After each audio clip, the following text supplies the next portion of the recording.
하나님의 말씀 역대하 5장 1절에서 14절 말씀까지 같이 합독하시도록 하겠습니다.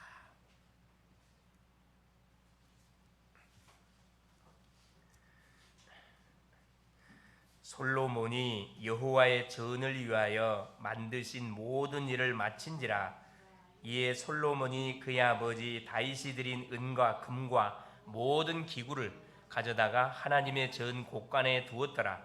이에 솔로몬이 여호와의 언약궤를 다윗성 곧 시온에서부터 메어 올리고자 하여 이스라엘 장로들과 모든 지파의 우두머리 곧 이스라엘 자손의 족장들을 다 예루살렘으로 소집하니 일곱째 달 절기에 이스라엘 모든 사람이 다 왕에게로 모이고 이스라엘 장로들이 이름에 네 사람들이 궤를 메니라.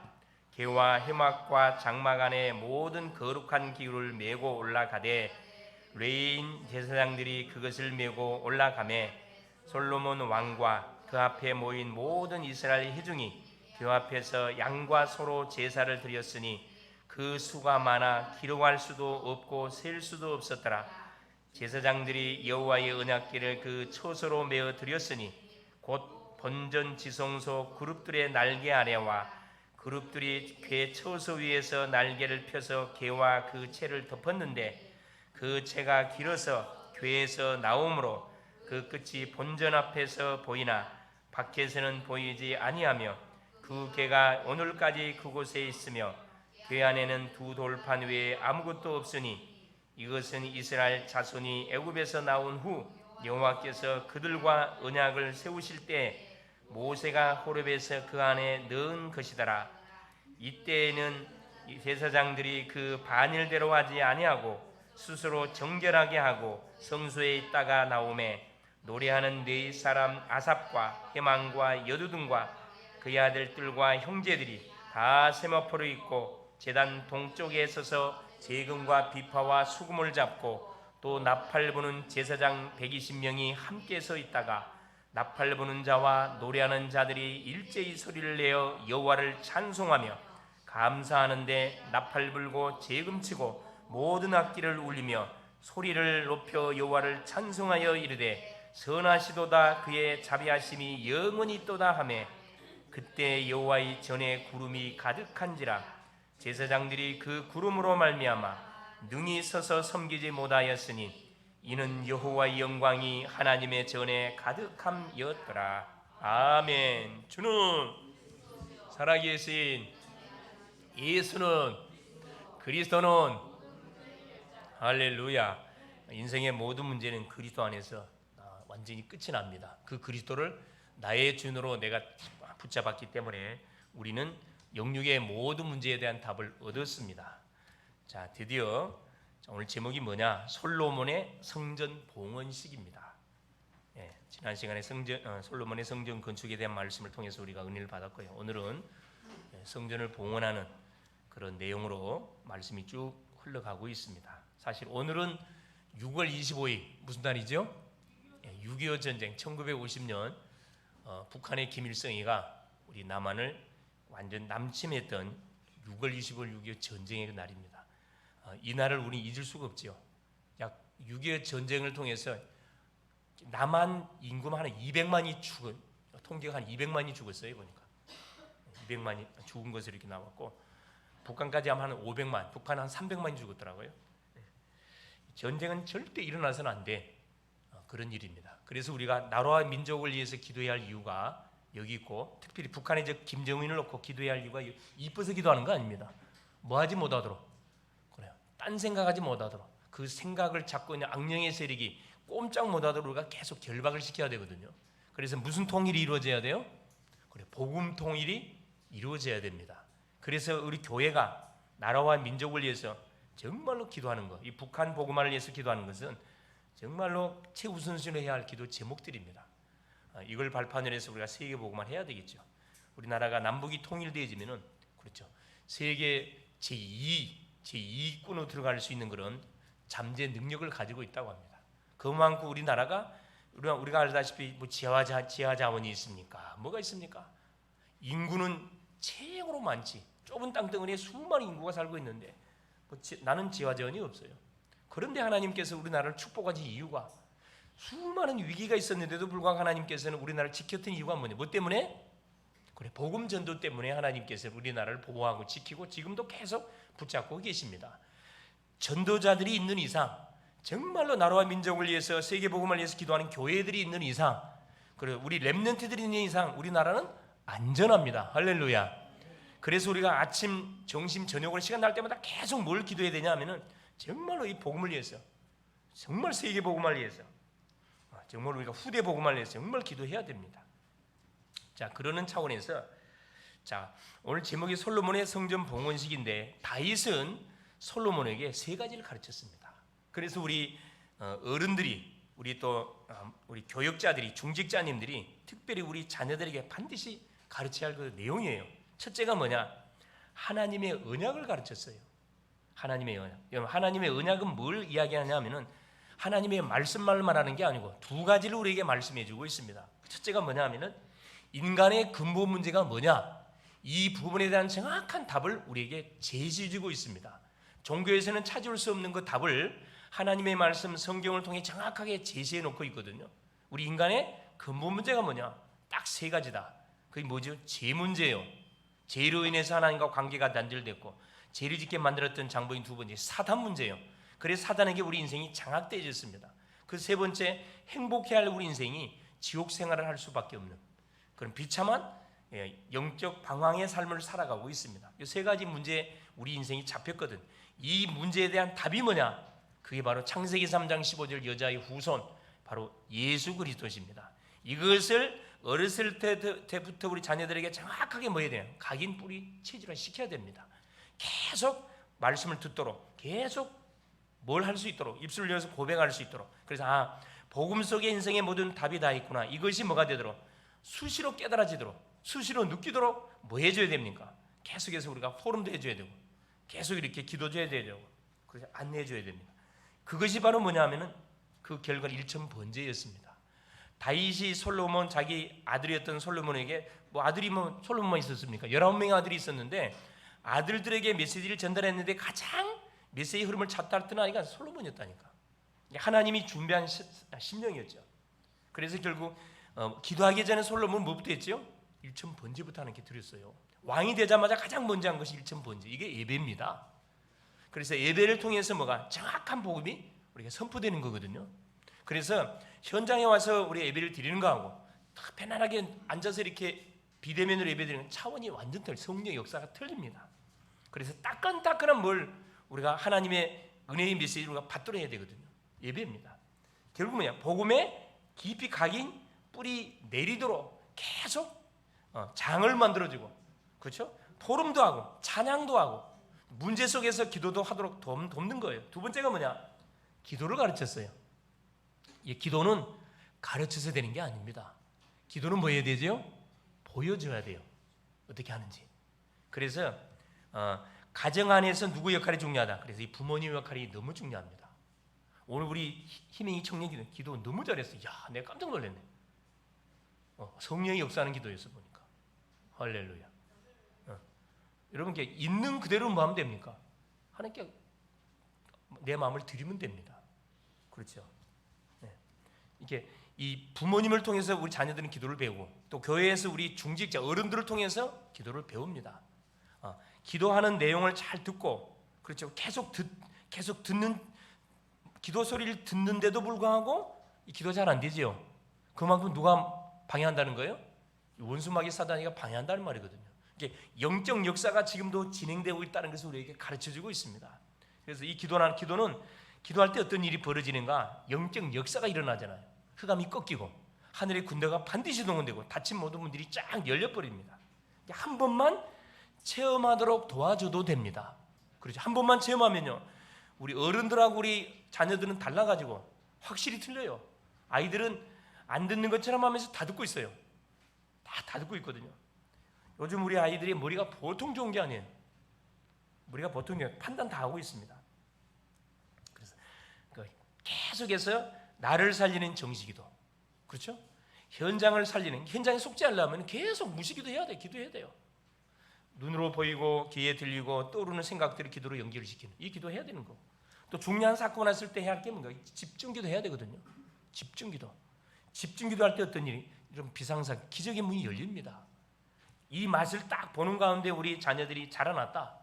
무슨 문제를 만나도 되면 전혀 걱정될 게 없어요. 자, 다윗을 통해서 훈련받았던 솔로몬, 그렇죠. 물론 그 인생 말년에 가가지고 계약 결혼 때문에 결국은 망해버렸지만은 그 전에는 철저하게 솔로몬은 예배 중심의 인생을 살았던 인생이고 기도 중심의 인생을 살았던 그 인생이었습니다. 세 번째 뭐냐? 바로 뭘 가르쳤냐? 하나님의 시대적인 계획이 뭔지를 가르쳐줬어요. 자, 하나님의 시대적인 계획이 뭘까요? 우리로 말하면 뭐죠? 세계복음화예요. 이때 당시 다윗과 솔로몬에게 있어서 시대적인 계획은 뭐였을까요? 성전 건축이었습니다. 언약궤를 모실 이 성전 건축이 시대적인 하나님의 계획이었어요. 바로 언약궤를 모신 성전 건축. 조상 때부터 전달되어 왔던 언약입니다. 그 언약이 누구를 통해서? 솔로몬에게 전달됐고 솔로몬을 통해서 결국 성취되게 된 거잖아요. 오늘 본문은 뭐냐면은 솔로몬 왕이 성전 건축을 완성하고 난 다음에 봉헌하는 내용입니다. 하나님께서 어떻게 성전 건축에 대한 언약을 주셨고 언약대로 어떻게 성전을 건축하게 되었고 그리고 어떻게 마무리가 되었니 그 내용을 쫙 기록이 되어 있습니다. 이때 하나님의 영광이 성전에 가득하게 임재하는 것을 우리가 보게 되죠. 이 기록되어 있습니다. 그래서 예배는 형식 이전에 뭐냐? 우리의 마음을 마는 거죠. 하나님께 드리는 겁니다. 그래서 형식도 중요하지만 더 중요한 우리의 마음이 너무 중요해요. 성령이 임재하는 예배냐 아니면 시간만 때우고 가는 예배냐, 이걸 여러분 잘 한번 이렇게 우리 자신을 진단하는 가운데 오늘 말씀을 통해서 이 부분에 대해서 우리가 답을 내는 복된 시간 될 수 있기를 그리스도의 이름으로 축원을 드립니다. 첫 번째입니다. 솔로몬의 성전 건축. 역대하 3장 1절에서 5장 1절까지 쭉 기록되어 있습니다. 자, 역대하 3장 1절 17절에 보니까 성전 건축을 시작했다 그랬죠. 모든 것을 2장에 준비해 가지고 성전 건축을 시작을 했는데 뭐부터 지었냐? 8절부터 14절 보니까 지성소부터 지었어요. 지성소. 하나님의 언약궤를 모실 지성소부터 짓습니다. 그 다음에 성소 1절부터 6절까지 성소를 지었어요. 성소 길이가 몇 미터쯤 된다 그랬죠? 그래요. 60규빗, 27m, 20규빗, 9m. 그러니까 평수로 말하면은 한 80평 됩니다. 이게 솔로몬이 지었던 성전 규모는 한 80평 그렇게 예상하면 지금 평수로 말해서 80평 정도 돼요. 커요, 안 커요? 안 크죠? 네, 적습니다. 그러니까 한 중소 교회, 지금식으로 말하면 정교나요. 80평 정도는 큰 교회거든요. 그러니까 중쯤 되는 그런 교회 크기로 이렇게 성전을 짓게 만들었고, 그 다음에 뭘 지었냐? 두 기둥, 성전 입구에 들어가는 두 기둥을 딱 짓게 만들었습니다. 이유가 다 있거든요. 설계대로 지었습니다. 그 다음에 뭘 지었냐? 성전 바깥들의 기구를 또 쫙 만들었습니다. 그게 역대하 4장 1절에 6절. 자, 솔로몬이 1절입니다. 놋으로 제단을 만들었으니 길이가 20규빗이요 너비가 20규빗이요 높이가 10규빗이며 또 노술 부어 바다를 만들었으니 지름이 10규빗이요 그 모양이 둥글며 그 높이는 5규빗이요 주위는 30규빗 길이의 줄을 두를 만하며. 여기 이제 그 규빗 쭉쭉 길이에 대해서 쭉 나와 있습니다. 그래서 가장 중요한 곳부터 쫙쫙 이렇게 성전을 건축해 가는 것을 보고요. 성전 바깥들의 기구 마찬가지입니다. 그러니까 지성소, 성소 기둥을 다 만들어 놓고 성전 안에 필요한 모든 걸 다 만들어 놓고 그 다음에 만든 게 뭐냐면 성전 바깥에 있는 놋제단입니다. 놋제단. 그게 이제 1절에 아까 놋제단이죠. 놋으로 제단을 만들었으니 이건 뭐냐면은 자, 사람이 가장 먼저 교회 올 때 어디를 통과해야 돼요? 문을 통과하는데 어떤 문을 통과해야 돼? 그러니까 문을 들어오기 전에 뭘 통과해야 돼? 그래, 놋제단을 통과해야 됩니다. 이게 성전이 이렇게 동쪽에 문이 있거든요. 동쪽의 문은 한 10m, 굉장히 넓어요. 아무나 다 들어올 수 있어요. 들어오게 만들어놨어요. 딱 들어오면 가장 먼저 오른쪽에 뭐가 있냐면은 놋제단이 있어요. 놋제단은 뭐 하는 곳이에요? 뭐 드리는 곳? 그래요. 번제를 드리는 곳입니다. 제물을 드리는 곳인데 제물은 반드시 뭘 받아야 된다 그랬어요? 피를 받아야 됩니다. 뭐냐? 가장 먼저 교회에 들어오기 전에 들어와서 뭘 통과해야 되냐? 반드시 예수 피, 예수 그리스도를 영접하지 않게 되면은 머리에 못 들어와요. 성소에 들어와 못 들어와. 들어올 수 없어요. 그걸 우리에게 지금 예표를 해주고 계시거든요. 놋제단이면 그 다음에 만든 게 놋바다예요. 세수대, 큰 물세수대를 말합니다. 놋바다라는 것은 아예 얼마나 컸는지 이걸 그냥 놋두멍이라 안 하고 놋바다라고 표현. 영어에 또 C라는 단어를 써놨거든요. 바다라 표현해놨습니다. 물이 엄청 많이 들어갔어요. 몇 톤 들어갔다. 몇 톤. 2절에서 5절까지예요. 놋을 부어 바다를 만들었으니 지름이 10규빗이요 그 모양이 둥글고 그 높이는 5규빗이고 주위는 30규빗. 자 보세요. 지름이 10규빗이면은 몇 메타라는 거예요? 4.5m. 지름이 4.5m. 굉장히 큰 물두멍. 세수도 해야죠. 높이가 얼마? 5규빗. 5규빗이니까 5, 4, 20. 한 2.5m, 한 3m는 되겠죠. 이 큰 바다에다가 물을 가득 채워놓고 뭐 하려고 채웠냐? 제사장들을 손발 씻는 거죠. 이게 제사장들. 그래서 놋제단을 통과해야 구원을 받고 나서부터 뭐가 필요한 거예요? 회개가 필요하다 이 말이에요. 이 물두멍은 뭐 하기 위해서요? 구원받은 백성들이 주 앞에 나올 때 순간순간 뭐 하라는 거예요? 회개. 손발을 씻으라 이 말입니다. 회개를 우리에게 말씀해 주고 있습니다. 그 다음 보세요. 이 물두멍이 나와요. 6절입니다. 또 물두멍 10개를 만들어 5개는 오른쪽에 두고 5개는 왼쪽에 두고. 물두멍은 이것도 조그만 세수도야 하는데 이건 뭐냐 하면은 오른쪽에 5개, 왼쪽에 5개 번제물을 씻는 것이에요. 짐승 있죠. 짐승을 하나님께 제사하기 위해서 그 모든 더러운 부위를 이 물두멍하고 제사장들이 씻어요. 씻는 겁니다. 이렇게 정결한 것을 예물을 주 앞에 드리기 위해서 이 물두멍을 딱 비춰놨습니다. 자, 그러면서 성전 안에 기구들 또 만들었어요. 그게 7절에 10절입니다.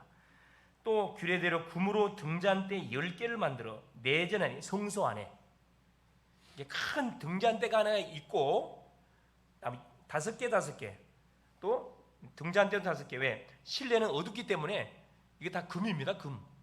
여러분 이 지성소도 금이고 성소도 다 금이에요. 여러분 금이 있으면 무슨 색깔이 비춰질까? 불을 비치면은 노란, 완전히 그냥 황금이 노랍니다. 상상 한번 해보세요.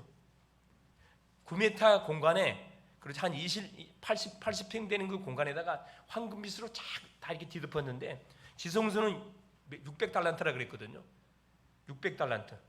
약 한 톤으로 말하면은 2톤이 넘어 2톤이.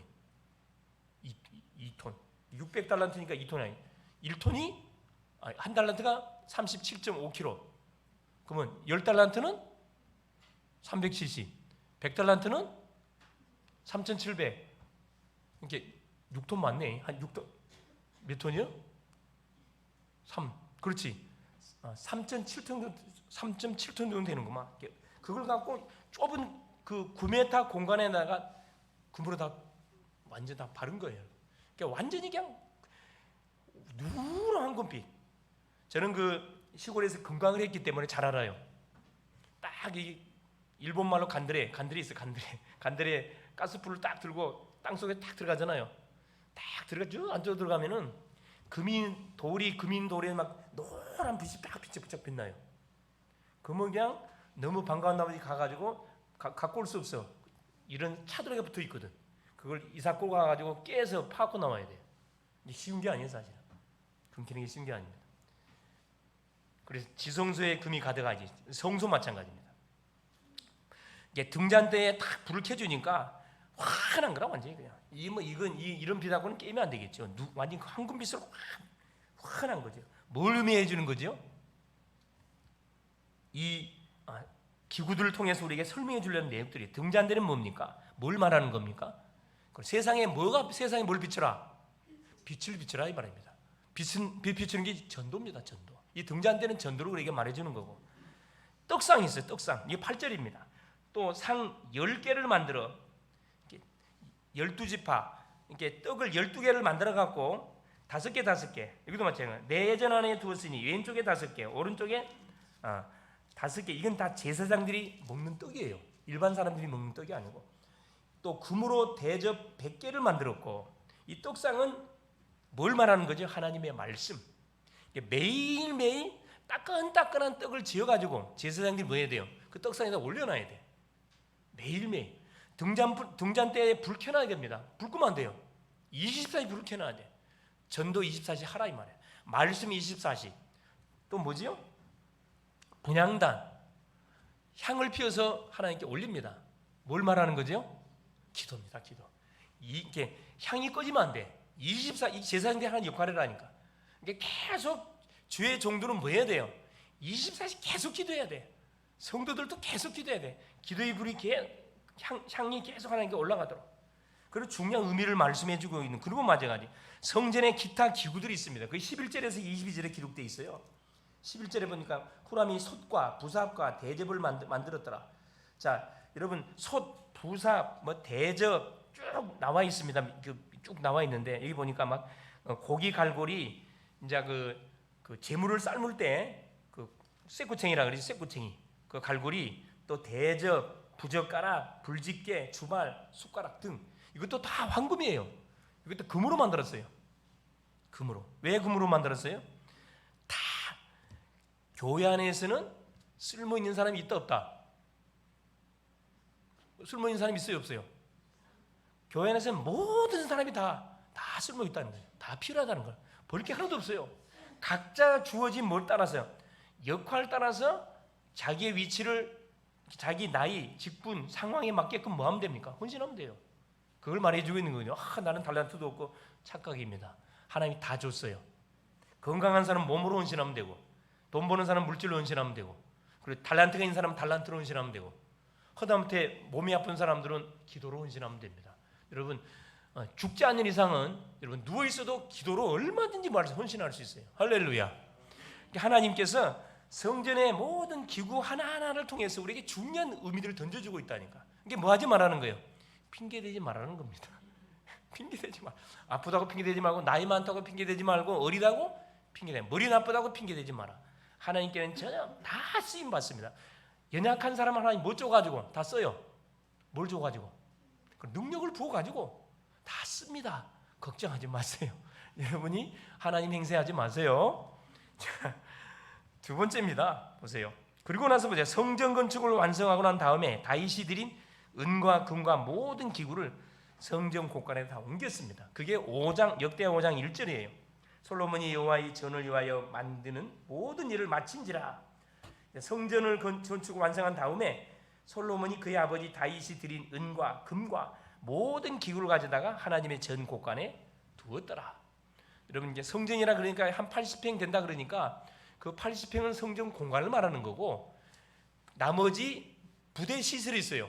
제사장들이 먹고 사는 숙소가 있다니까. 80평만 되는 게 아니고 주변에 굉장히 이렇게 막 아파트처럼 이렇게 지어놨다니까. 성전이 굉장히 하여튼 안쪽은 무조건 금이야. 금과 노수로 만들어 놓고, 밖에서 볼 때는 굉장히 어떻게 보여요? 밖에는 뭘로 지었을까? 돌로 지었어. 돌로. 이게 일반 건물과 다를 바가 없어요. 어떤 차이가 있죠? 겉으로 보기는 일반 건물처럼 보이는데 그 안을 들어가 보니까 뭐예요? 하나님 우리에게 요구하는 건 뭘? 믿음을 요구한다 이 말입니다. 껍데기를 요구하는 게 아니고 믿음. 바리새인들처럼 형식을 강조하는 것이 아니고 내용을 하나님께서 우리에게 강조한다는 차원에서 이 성전은 안쪽은 금이고 밖은 성막도 그래요. 성막 같은 경우는 겉은 다 뭡니까 이거? 다 이런 막 영 볼품없는 뭘로 짰거든 이거. 수달의 가죽, 이런 짐승의 가죽을 가지고 성막을 덮었어요. 겉에서 보면 완전히 이거 뭐 천막이야 천막. 지저분한 천막이라니까. 안쪽에는 뭐가 있어요? 다 언약궤가 있다니까. 하나님이 임재, 하나님이 거하시는 게, 하나님이 거하시는 주의 백성들은 생각이 달라지고 입술의 고박도 틀리고 모든 삶의 방향, 목표가 다 틀리다니까. 나를 위해 살지 않습니다. 세상 것을 없어질 것을 위해 사는 인생들이 아니라는 거예요. 영원히 없어지지 않은 천하적으로 살 수 없는 영혼을 위해서, 우리를 구원하신 그 주의 영광을 위해서 사는 인생들이 누구냐? 구원받은 주의 백성들이다. 이게 봉헌식이라는 것은 결국 물론 성전을 건축해서 하나님께 드리는 것이 봉헌식이지만은 결국 우리를 하나님께 드리는 것이 최고의 봉헌식이에요. 할렐루야. 이게 중요하거든요. 자, 그러면서 보세요. 5장 2절 3절에 자, 이에 솔로몬이 여호와의 언약궤를 다윗성 곧 시온에서부터 메어 올리고자 하여 이스라엘 장로들과 모든 지파의 우두머리 곧 이스라엘 자손의 족장들을 다 예루살렘으로 소집하니 시온성에 지금 언약궤가 이렇게 비치되어 있거든요.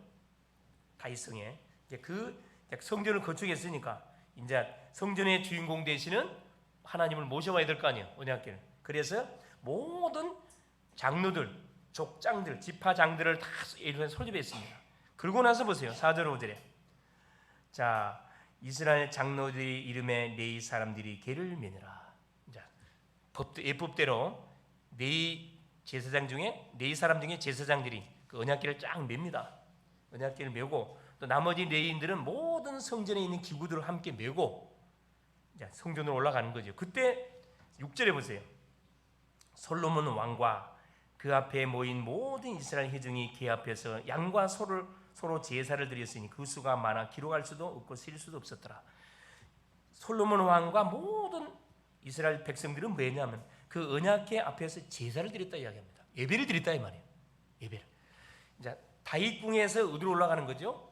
이제 예루살렘 모리아산, 예루살렘 성전으로 모시기 위해서 제사장들이 언약궤를 메고 또 나머지 레위인들은 모든 그 성전에 필요한 기구들을 싹 메고 같이 따라 올라갑니다. 그리고 백성들은 뭐 하고 있는 거? 제사를 드리고 예배를 드리는, 예배를 주 앞에 드리는 겁니다. 한번 상상을 해보세요. 수많은 사람들이 언약궤를 중심으로 해가지고 다 뒤따르면서 하나님이 막 찬양하고 예배를 올립니다. 예배. 자, 그럼 7절 10절 보세요. 제사장들이 여호와의 언약궤를 그 처소로 메어 드렸으니 곧 본전 지성소 그 그룹들의 날개 아래라. 그룹들이 궤 처소 위에서 날개를 펴서 궤와 그 채를 덮었는데 그 채가 길어서 궤에서 나오므로 그 끝이 본전 앞에서 보이나 성소에서는 보이지만은 밖에서는 안 보인다 이 말이죠. 그 궤가 오늘까지 그곳에 있으며 궤 안에는 두 돌판 외에 아무것도 없으니 이것은 이스라엘 자손이 애굽에서 나온 후 여호와께서 그들과 언약을 세우실 때 모세가 호렙에서 그 안에 넣은 것이더라. 이상한 생각 안 들어요? 언약궤 안에 뭐밖에 없다고 성경 기록되어 있어요 지금? 두 돌판 외에는 아무것도 없으니. 맞나요? 틀리나요? 그 아론의 쌍난 지팡이하고 만나 담은 항아리는 어디로 가봤을까요? 원래 만나 담은 항아리하고 아론의 쌍난 지팡이 있었잖아요. 어디로 가버렸어요? 수많은 사건 속에 잊어버렸어요. 아론의 쌍난 지팡이도 없어져요. 사실은 만나 담은 항아리 의미 없어요. 진짜 중요한 건 뭐라는 거예요? 그건 하나님의 말씀. 하나님의 말씀만이 영원하다는 것을 우리에게 사실 말씀해주고 계십니다. 그래서 우리가 뭘 놓치면 안 되느냐? 다른 건 다 잊어버려도 하나님의 언약의 말씀을 놓치면 안 돼요. 그래서 예배당에 와가지고 하나님이 우리에게 말씀 주실 때 다른 예와 그건 기억 안 해도 돼요. 뭐만 딱 잡고 있으면 되냐면 하나님이 이번 주에 나에게 줬던 이 언약의 메시지 그걸 딱 성경 구절과 딱 맞춰가지고 그걸 딱 잡고 있으면 됩니다. 그것만 찾아내면 돼요. 그것만 찾으면 틀림없습니다. 그래서 마태복음 5장 17절 18절에 그렇죠. 율법의 1.1의 과감함이 반드시 성취되어지고 반드시 완성된다고 성경은 말하고 있고 이사야 40장 8절에 푸른 마르고 꽃은 시드나 여호와의 말씀만 영원히 서려한다. 그래서 이 하나님의 말씀을 계시록 1장 3절에 읽고 듣고 지키는 자가 뭐다? 복이 있다 이야기합니다. 복. 나머지는 다 없어진다니까 의미가 없어요. 하나님의 말씀만 영원해. 결국 언약궤의 가장 핵심은 뭐냐? 결국 하나님의 임재를 우리에게 말씀해주고 계시면서 하나님의 말씀 영원히 없어진 하나님의 말씀이 얼마나 중요한지를 하나님의 말씀을 붙잡고 하나님의 말씀에 생을 걸으라고 우리에게 말씀해주고 있는 겁니다. 너무 중요하죠. 세 번째, 자 이곳에 보세요. 하나님의 영광이 성전에 가득히 임재했습니다. 자 11절 보세요. 이때에는 제사장들이 그 반일대로 하지 아니하고 스스로 정결하게 하고 성소에 있다가 나오매. 원래 제사장 12지파 제사장들이 그 분담을 해가지고 반열대로 뭐 했냐 하면은 헌신했거든요. 근데 이달만큼 뭐 했다? 모든 제사장들이 뭐 했다는 거예요? 스스로 정결하고 성소에 있다가 나왔다 성경 말하거든요. 자, 12절 보세요. 노래하는 네일 사람 아삭과 헤만과 여두둔의 그 아들들과 형제들이 다 세마포를 입고 제단 동쪽에 서서, 제단 동쪽, 입구가 동쪽이다 그랬죠. 놋제단이 있고 놋바다가 있습니다. 그 앞에 서가지고 재금이 뭐라 그랬죠? 심벌이라 그랬죠. 심벌이 쨍 치는 거, 비파, 그렇죠, 피리 같은 거, 수금, 하프, 나팔 부는 제사장 120명이 함께 서 있다. 생각 한번 해보세요, 여러분. 나팔수가 몇 명? 120명. 어마어마한, 이건 악대입니다. 어마어마한 악대예요. 보통 이 오케스트라 보면은 나팔수가 몇 명이 되는 것 같아요? 많아봤자? 그래, 3명 이상 되질 않습니다. 나팔이 굉장히 소리가 크거든. 120명의 나팔수가 썼다는 것은 그 찬양단, 나머지 악기들은 말할 필요 없어요. 어마어마한 찬양단들입니다. 그럼 하나님을 찬양을 해요. 하나님 찬양. 그래서 12절 13절에 자, 그렇게 말씀하고, 자, 12절에 쭉 재금과 13절, 나팔 부는 자와 노래하는 자들이 일제히 소리를 내어 여호와를 찬송하며 감사하는데, 이제 언약궤를 성전에 모셔놓고 아마 하나님을 찬양합니다. 감사해요. 나팔 불고 재금치고 모든 악기를 울리며 소리를 높여 여호와를 찬송하여 이르되 선하시도다 그의 자비하심이 영원히 있도다 하며, 그때 여호와의 전에 구름이 가득한지라. 엄청난 사건들이 벌어진 거지. 전 이스라엘 백성들이 모여서 악기를 동원해서 막 하나님의 거룩하심, 위대하심, 선하심 막 찬양하는 거죠. 막 기도하고 찬양하고 어마어마한 기도를 부른 거예요. 놀라운 일이 막 벌어지는 거예요. 그래서 뭐 할 수밖에 없도록, 승리할 수밖에 없도록, 승리할 수밖에 없도록 기도하는 겁니다. 기도하는 거. 그래서 자, 보세요. 자, 14절에 보세요. 14절. 제사장들이 그 구름으로 말미암아 능히 서서 섬기지 못하였으니 이는 여호와의 영광이 하나님의 전에 가득함이었더라. 하나님의, 자 보세요. 제사장들이 스스로 정결케 했고, 11절, 12절, 13절, 노래하는 자들이 악기를 동원하여 하나님을 찬양했고, 자, 여호와의 성전에 구름이 가득해. 무슨 말이죠? 하나님이 예배하는 장에 뭐가 임했다는 거예요? 바로 임재했다는 거예요. 임재. 여호와의 영광이 하나님의 전에 가득 임재했다는 겁니다. 14절에. 그래서 뭐냐? 자, 이스라엘 백성들이 하나님께 드린 성전 봉헌을 뭐 했다는 거죠? 하나님이 그걸 받았다는 거예요. 그 예배를 받았다 이 말이에요. 중요한 것은. 그래서 결론적으로 성전은 바로 뭐냐? 예배가 있는 곳입니다.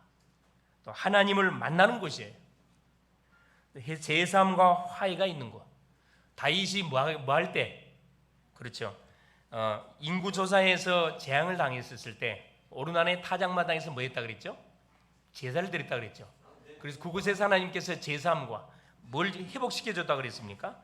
그래서 제사함의 축복을 줬고 재앙을 하나님께서 탁 막았다 그랬거든요. 우리가 예배할 때 뭐가 꺾이느냐? 흑암이 결박이 돼요. 예배할 때 어떤 일이 벌어지느냐? 재앙이 막아집니다. 사단의 세력이 결박을 당하게 돼 있어요. 그래서 바로 예배, 성전은 뭐냐? 구원의 장소입니다. 구원의 장소. 누구에게나 뭐가 기회가 있어요. 마태복음 11장 28절에 수고하고 무거운 짐진 자들아 다 내게로 와라. 내가 너희를 쉬게 하리라. 자, 말씀이 선포되고 기도가 누려지고 전도가 되어지면은 그 교회가 살아있는 교회예요.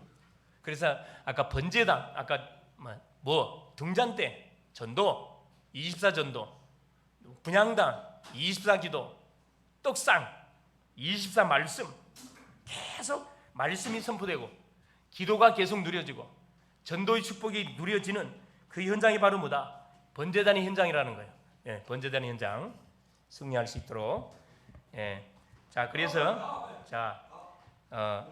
내면의 믿음이 굉장히 중요하다. 내면의 믿음이.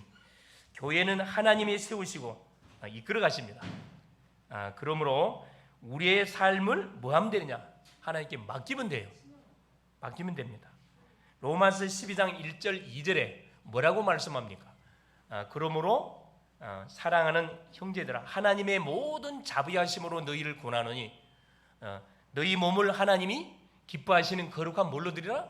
산 제사로 드리라. 산 제물로 드리라 이 말이에요. 산 제물로. 예, 성전 봉헌식보다 더 중요한 게 뭐다? 예배를 통해서 하나님을 만나는, 예배를 통해서 하나님의 영광을 내가 체험하는 것이 너무너무 중요한 거예요. 너무너무 중요한 게, 말씀을 통해서 하나님을 만나고 말씀을 통해서 나에게 주시는 언약을 딱 붙잡는 거죠. 이런 축복을 뭐 하면 되냐? 우리가 체험하도록 기도하면 됩니다. 그래서 교회는 모든 사람이 다 필요로, 교회에는 모든 사람이 다 필요해요. 천국엔 쓰레기통이 없다고 그러잖아요. 자기의 직분을 따라서 역할을 감당하게 될 때 하나님 반드시 뭐 하느냐? 기적 같은 문들을 열어가게 돼 있습니다.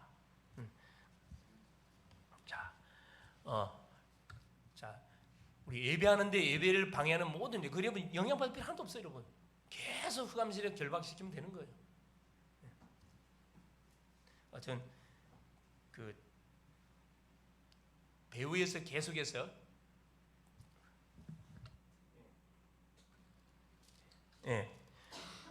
배우의 역사는 성령의 역사, 또 계속 발아가는 악령의 역사, 누가 이겨요? 하나님. 당연히 성령이지, 성령이 이기지. 어둠은 빛 앞에 꼼짝을 못하게 돼 있습니다. 좀 못하게 돼 있어요. 근데 이 사실을 아시고 우리 자신이 얼마나 중요한 사람이라는 거, 우리 자신이 성전이고 우리 자신이 주 앞에 뭐하게 될 때 우리가 시간을 드리고 마음을 드리고 우리의 중심을 드리게 될 때 누가 역사하느냐? 성령이 반드시 역사한다는 거예요. 그래서 여러분이 가시는 모든 현장 속에 어떤 역사가 일어나도록 계속 하나님의 말씀이 성취되어지고 기도가 응답되어지고 죽은 자가 살아나는 그런 놀란 응답의 맛들을 보는 멋진 한 주간 될 수 있기를 그리스도의 이름으로 축원을 드립니다. 살아계신 하나님, 복음을 알도록 교회를 주심에 감사를 드립니다. 하나님의 임재가 있는 교회가 되게 하시고 하나님의 영광을 드러내는 교회가 되게 하옵소서.